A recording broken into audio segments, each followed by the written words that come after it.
This is Captain Ahvious, and welcome back to Season 2, Episode 5, where we finalize our ore quarry design.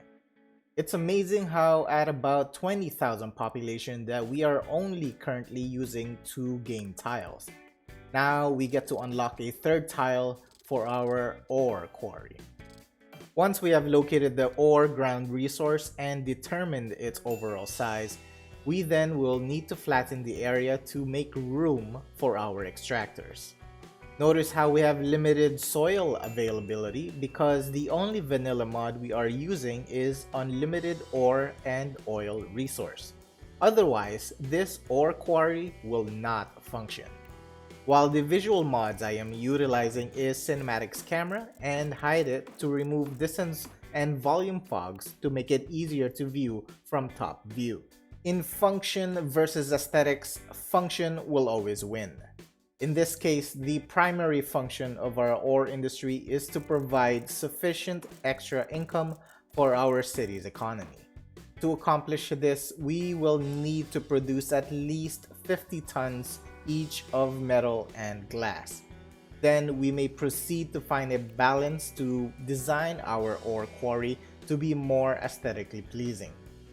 When creating your ore quarry pit, make at least 2 to 3 rings to make your quarry look more convincing. And of course, the base is flattened because the large ore buildings will need a flat surface to be planted on. Create your road rings to have the next level as close as possible with each other. In this case, you would want less slopes and more of a cliff around each ring. I will be creating 2 extractor areas, one on the bottom of the pit and another on top. Then in this area, I will create another quarry pit. Having at least 2 quarry areas will make your ore industry more aesthetically pleasing. On top of the quarry, we will be using the medium ore mine and the large underground mine. You'd want to mix up the buildings so your layout doesn't look redundant. As your road climbs to a higher level, use the slope tool to make the road path as smooth as possible when inclining or declining. You wouldn't want to have steep slopes as roads, otherwise it will just ruin the entire design layout. When you're satisfied with your road layout, add more soil to remove the smooth slopes near the roads to make them as cliffs. We now need to make the first level road to slope down to the bottom of the quarry. Then we'll need straight roads to place down our extractor buildings. This time, we will be using the large ore mine, which has the huge bucket wheel excavator, an additional medium ore mine with crane, and a large and small underground mines. Again, it is important to mix up your building models for a more aesthetic layout design. Initially, the buildings will not fit according to plan. Therefore, merely adjust the road layout for a snug fit into the pit. You'd want to have the structures near the edge as much as possible, so you basically want less open space. But if you do find yourself with open spaces, try to fill it in with other structures, such as adding in a few ore barracks buildings.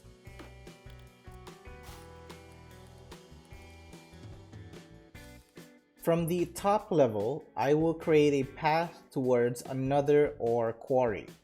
There are at least 2 ore ground resources in this area which we can use to extract ore and utilize our own production instead of exporting from outside connections. And as I mentioned before, you want to remove the smooth slopes by the road and opt for cliffs by adding in more soil next to the roads. And finally, we have connected our ore quarry with the rest of the civilization, and they are now a member of society. Add in a few ore storage buildings to store excess ore that have been extracted.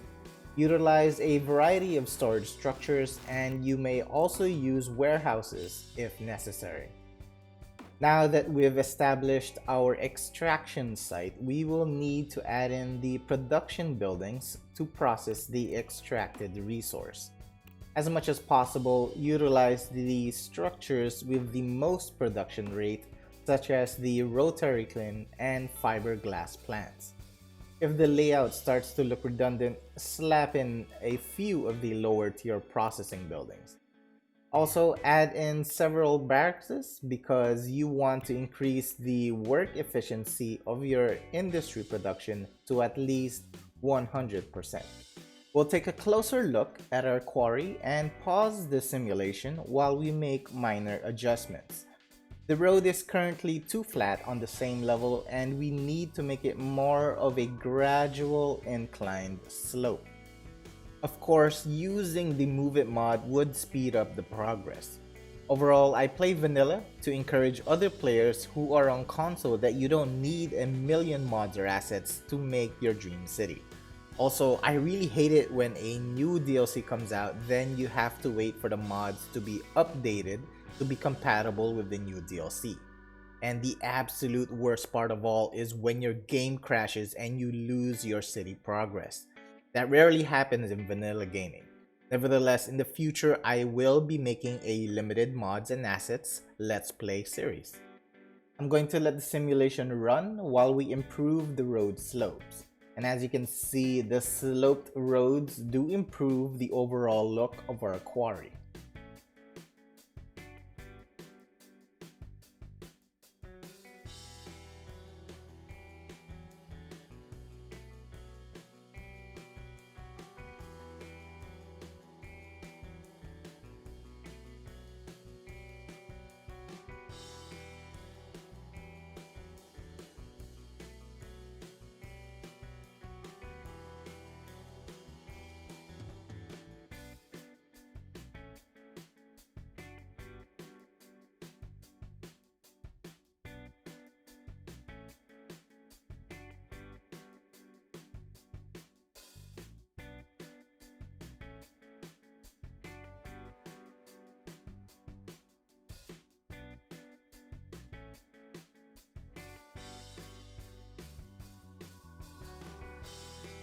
Let's take a step back and admire what we've accomplished. So far, we have a decent looking vanilla quarry, but it doesn't end here. We still need to add in more production buildings, and we also need to connect the quarry to the highway. We are going to create a new production area, and we will first need to flatten the terrain to make room for the large processing buildings. Then we will proceed to connect the roads to the highway so there will be less bottlenecking going into and out of the ore industry area. And again, you want to use a variety of production buildings and also squeeze in a few barracks for work efficiency. We are also transferring buildings from the initial ore industry layout to now a more refined design. Eventually, we will move or delete those buildings and occupy those areas with a much more planned output. Also notice how we did not disturb and kept the shipwrecked vessel. Whenever I play on vanilla maps, I try my best to keep the map assets such as that vessel and those wall ruins above the mountain. It makes things much more challenging to build around these assets. As the layout of the area is almost finalized, we will also curve the road so the turns are less harsh. And we also have an excess amount of soil, which opens the opportunity to create more cliffs at our quarry. Notice how the rough terrain looks more appropriate for industry areas than in your main city. Grid layouts are also much more accepted in industry areas because these buildings are quite large and requires a long stretch of road for the structures to be built next to. We will begin to set up the road pathway which will lead into the second ore quarry. Having two ore quarries in your city will definitely make the overall aesthetic look of your city much more appealing. In order to dig out our pit, I will temporarily dump the excess soil into the coastline, which unfortunately caused some flooding. At this point, it is basically a rinse and repeat process of creating the road ring levels going down into the pit and adding in a mixture of extractor buildings. That flooding has become quite a nuisance, so I placed down a pumping service building to collect the water on our roads. The pumping service building isn't a permanent feature in our ore industry area, but it's something every city should have for just in case reasons. At some point, we will find a permanent location for this service structure. I will let the simulation run during the construction of our second ore quarry, and it will also be some time before I continue my commentary, so for the moment, enjoy the rest of the build.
Look at all those trucks go round and round to reach the top.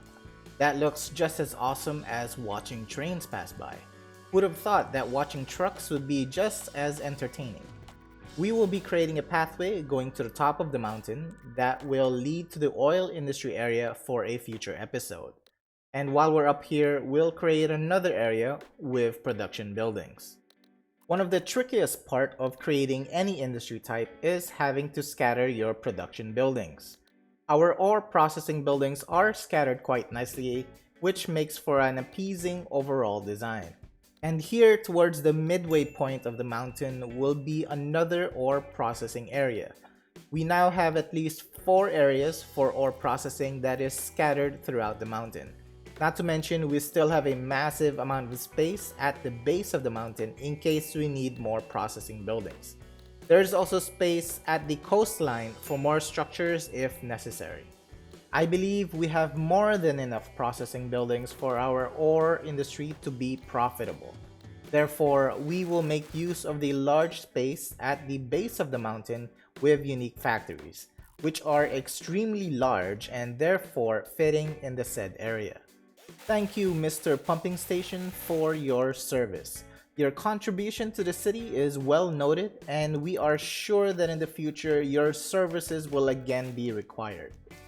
For the unique factories, we will need the area to be flat because these buildings are extremely large, and if the ground wasn't flat, it would cause the earth on the sides of the buildings to crack.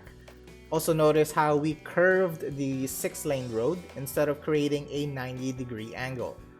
Curving your roads after they have been going straight for a lengthy distance will negate the grid road layout. We have added in a few warehouses that will store excess metal and glass, and we'll also add in a few more production structures. Warehouses are an important asset to have for all industry types. Feel free to mix up the sizes of the warehouses depending on how much is being produced in your industry areas. We have provided an alternate route to enter or exit the second quarry, which should help reduce any possible bottlenecking. We will also begin to finalize this area by adding in a few rocks and vegetation to fill in the empty spaces. Adding in trees will always improve the overall appearance of your city, so make sure to dedicate some time into decorating your areas. Just be wary about planting trees too close to the pollution-producing buildings that would rot the leaves. And just because it's an industrial area doesn't mean you can't spend a little time into sprucing up the area with pathways and trees. I will be planting sugar maple trees that will not deteriorate when they are near pollution producing buildings. I have also chosen plain cement pathways which do not have any built-in trees that would also just wither and die due to the ground pollution. Finally, we are done, and now let's check the fruits of our labor. Primarily, our goal was to create a functional ore industry area that would provide extra income for the city. And to do this, we needed to produce at least 50 tons of metal and glass, which we have an abundance of.